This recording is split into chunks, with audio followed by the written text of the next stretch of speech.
merupakan salah satu tradisi yang berasal dari Kabupaten Kuantan Sengingi, Provinsi Riau.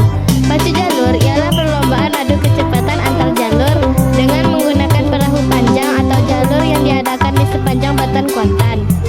Sejarah pacu jalur berawal dari abad ke-17, di mana jalur merupakan alat transportasi utama bagi warga desa di rantau Kuantan dulunya, yakni daerah di sepanjang Sungai Kuantan yang terletak antara Kecamatan Hulu Kuantan di bagian hulu hingga Kecamatan Cerenti di hilir. Saat itu memang belum berkembang transportasi darat. Akibatnya, jalur itu benar-benar digunakan sebagai alat angkut penting bagi warga desa, terutama digunakan sebagai alat angkut hasil bumi, seperti pisang dan tebu, serta berfungsi untuk mengangkut sekitar 40 hingga 60 orang. Kemudian muncul jalur-jalur yang diberi ukiran indah, seperti ukiran kepala ular, buaya, atau harimau, baik di bagian lambung maupun sembayungnya.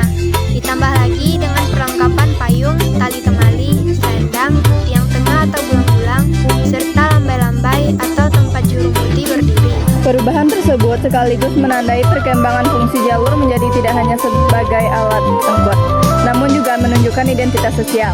Sebab hanya penguasa wilayah, bangsawan, dan datuk-datuk saja yang mengendari jalur berhias itu.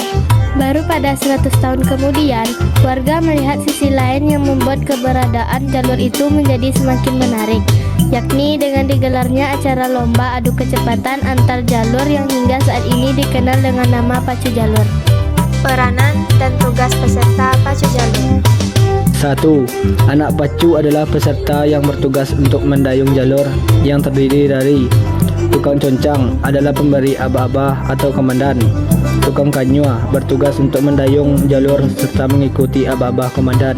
Tukang pinggang bertugas sebagai juru mudi. 2. Anak coki atau tukang tari adalah peserta lomba pacu jalur yang berada di bagian depan perahu.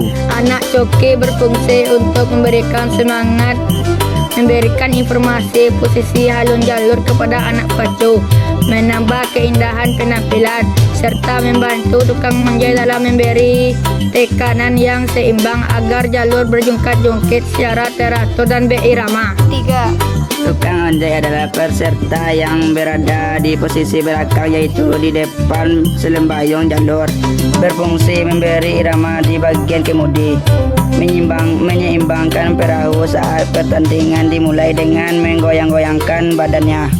4. Timbor ruang adalah peserta yang berada di tengah jalur. Timbor ruang bertugas untuk mengeluarkan air yang masuk ke dalam jalur. Nilai-nilai moral yang terdapat dalam pacu jalur. 1. Saling menghormati dan menghargai. Salah satu nilai moral yang terkandung dalam pacu jalur, peserta tidak saling menyinggung. 2. Gotong royong. Masyarakat bahu-membahu dalam berbagai kegiatan seperti membuat perahu dan menarik kayu, dan juga mendayung jalur bersama-sama.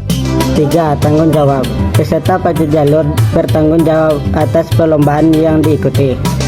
4. Disiplin. Peserta pacu jalur harus disiplin dalam mengikuti perlombaan. 5. Kerja keras.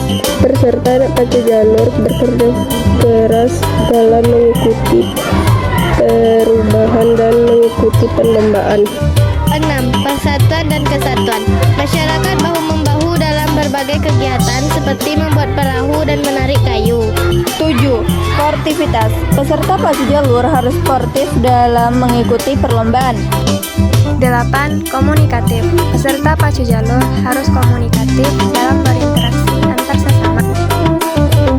Baiklah, sekian dari kelompok kami. Atas segala kesalahan kami mohon maaf, dan kami akhiri dengan sebuah pantun.